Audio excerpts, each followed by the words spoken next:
Hi everyone, right, my name's Anthony Cummins and this video is more for those people who follow me anyway. So people have been asking me, Anthony, when's your next book out, and guys, I'm put this video up because the book is now on pre-order on Amazon. Here's the front cover.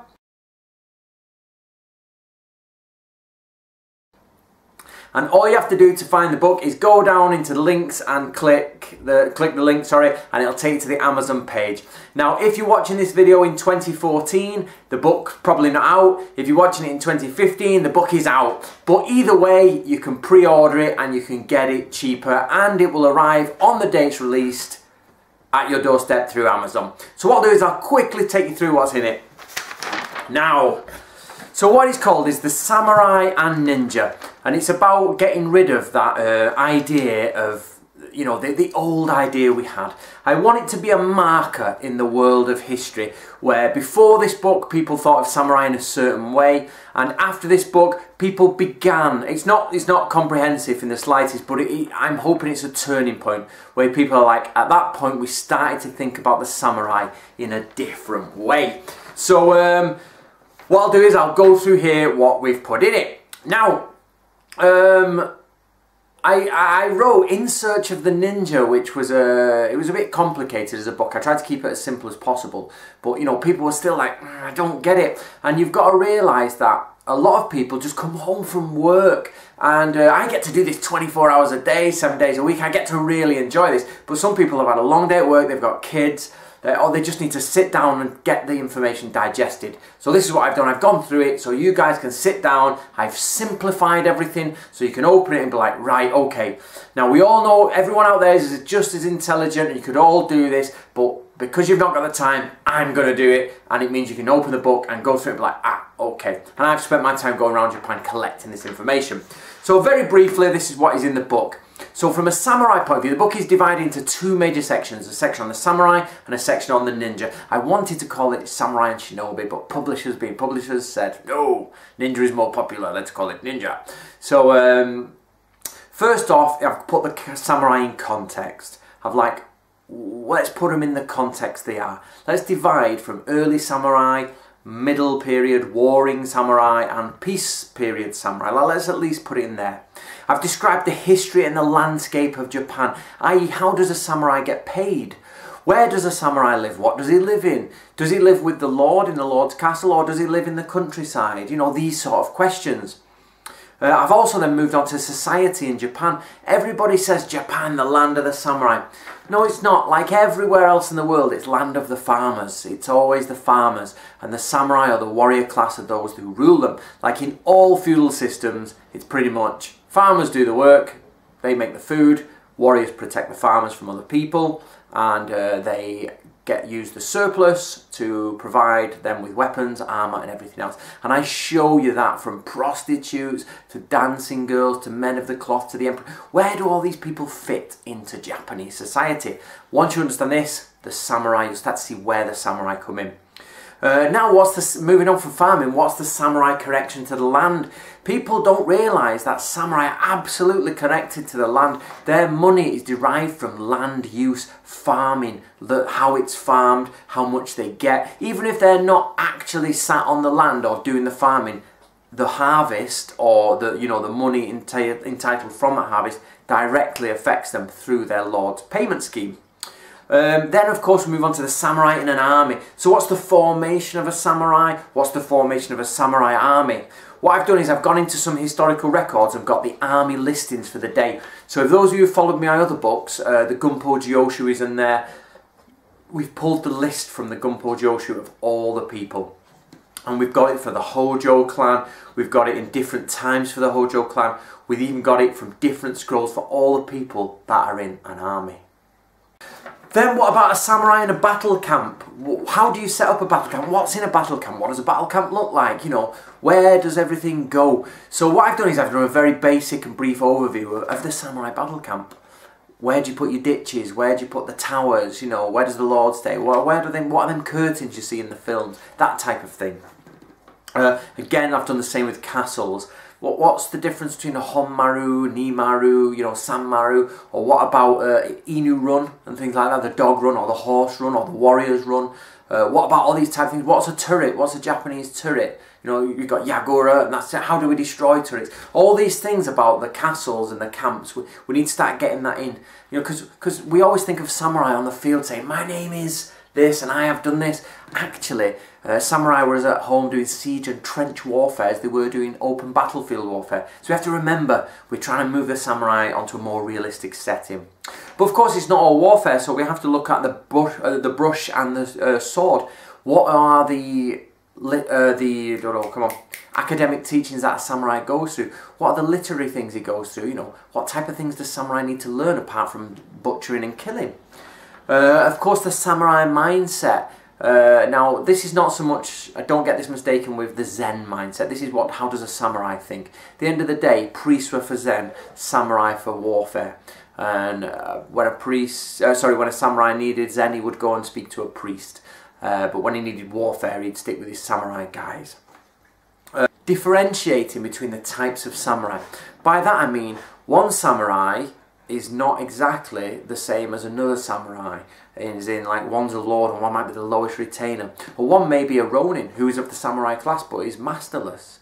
Or what about those who are the dandies of the day, you know, those who are flamboyant? Or what about the knight errant, those who travelled around, you know, that type of thing? There are different forms of samurai. Then, of course, we go down to samurai equipment and all the equipment a samurai needs. And the truth about the samurai sword. Why is the samurai sword important? Is it important? Is it the #1 weapon? No, it's not, but I explain why it's not, and the other weapons and the other equipment that a samurai needs. I've translated with my team a samurai swimming manual, so you won't be able to use it to go out and practice swimming, because like everything, with that type of thing, you need a teacher to come and help you do it or see it done in practical. But this gives you an idea of what they would actually do swimming with armour, or ducking down underneath, or getting away from people, things like that. Swimming with a gun or swimming with a sword. I then move on to headhunting. People don't realise that the samurai are a head-hunting culture. It's all about decapitated heads. There are evil heads, malignant heads, lucky heads, Buddha heads, left-eyed heads, heads you should present, heads you shouldn't present. How do you stop the enemies taking your heads? Things like that. The head is what you get paid from. So if you kill people of decent status, you take a head, the Lord will give you more land, and from the farming of that land you'll get more money. This is how it all works in the stage. So we're connecting the land, the heads, the warfare. Then I go on to samurai warfare, samurai magic, how magic affects the samurai. And lastly we go on to revenge. The idea of legalised murder in the samurai world. How could you commit murder in a samurai? Is there such a thing as murder? Are you allowed to murder people, and who are you not allowed to murder? That type of things. That brings me to the end of the sort of samurai, and it rounds it up there in conclusion. And then what I did is the second half of the book. It's a little bit smaller in the samurai section, but it's full chocker of translations, this, because I feel that In Search of the Ninja, my book, which is a different book, actually explains the ninja and what they're about. So what I've done is given a brief overview of the ninja, which is, for example, civilian ninja versus military ninja. So what's the difference between a ninja who's hired for war, or a ninja just in peace times, who's trained as a ninja. I've banged in all the small quotes. Over all these years I've been collecting little bits of quotes here and there, and I got a load together, and different Hattori things and different quotes about how to use shinobi. They're all in there.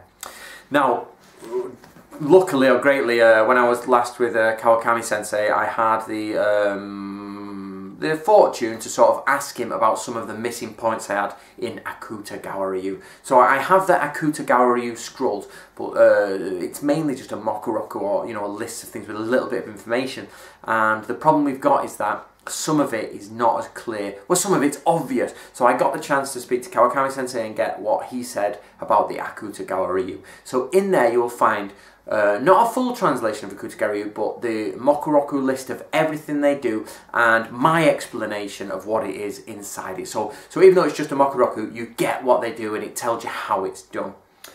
Now, another manual is called the Gyoshu Manual. Now, the Gyoshu Manual is 1,000 points on warfare.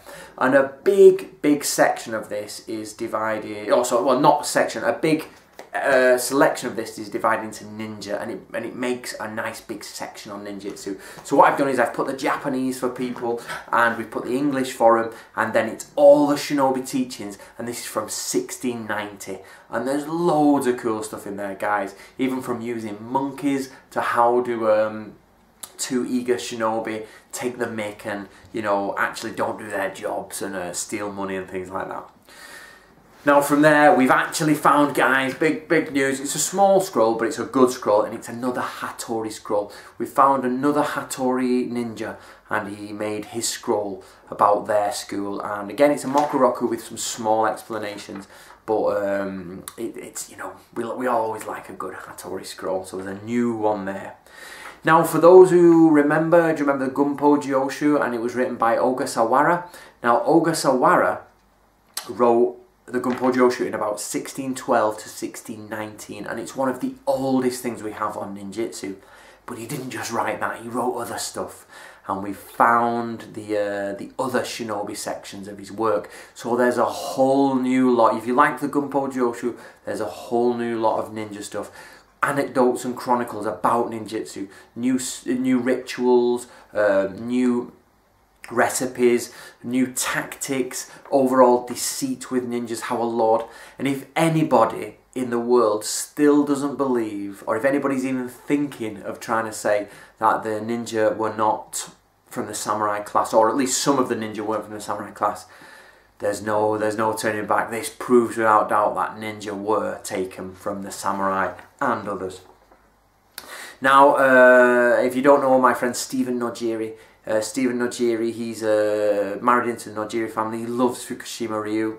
Now, I've been given it by a guy in Holland, I think, or I can't remember exactly where, but Scandinavia. I got chatting to him, and he got a copy before the museum shut all their doors. He met some of, I think it was Okase he met at the Iga Museum, and he got a copy of the Fukushima Ryu Densho, the lost ninja scroll of Fukushima Ryu that I've been tracking down for about 4 years, and we've got a copy, and we translated it.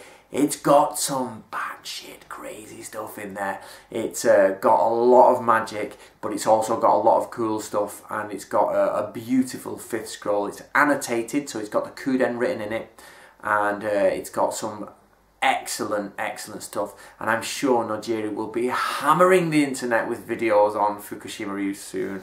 I'm sure he will. Now, for those who don't know, I'm doing with Nato Ryu here. We're trying to resurrect, sorry, not trying, we are resurrecting Nato Ryu, and we've talked to Sekiguchi Ryu, because Sekiguchi Ryu and Nato Ryu were side by side. Now, Sekiguchi Ryu have some, we've been tracking down their scrolls, and we've had a chance to write some of their, I wouldn't say it was ninja, but it was their Goku Hiden, their deepest secrets, and it's very ninja-like. There's lots of powders and missions and things like that, so we've put that in there as well. And at the end of the ninja stuff, I've done a big, long, nice chapter on the Oniwa-ban, a big section on how the Oniwa-ban were formed, what the Oniwa-ban is, and if you don't know, these are the palace guards, and their job was to basically protect the guard there. So guys, the book is on pre-order now, and if you're watching this in a few months, it's out now. Just go below, click pre-order or buy. It's brilliant, it's excellent, and I don't mean my stuff is excellent, what I mean is we've got hold of some excellent translations and some excellent scrolls, which totally starts to bring about this image of the samurai as a whole. So I'll leave you with that, guys. I hope you enjoy it. I hope you come at it with an open mind and see that the samurai are a little bit different than what we expect, but they're even better.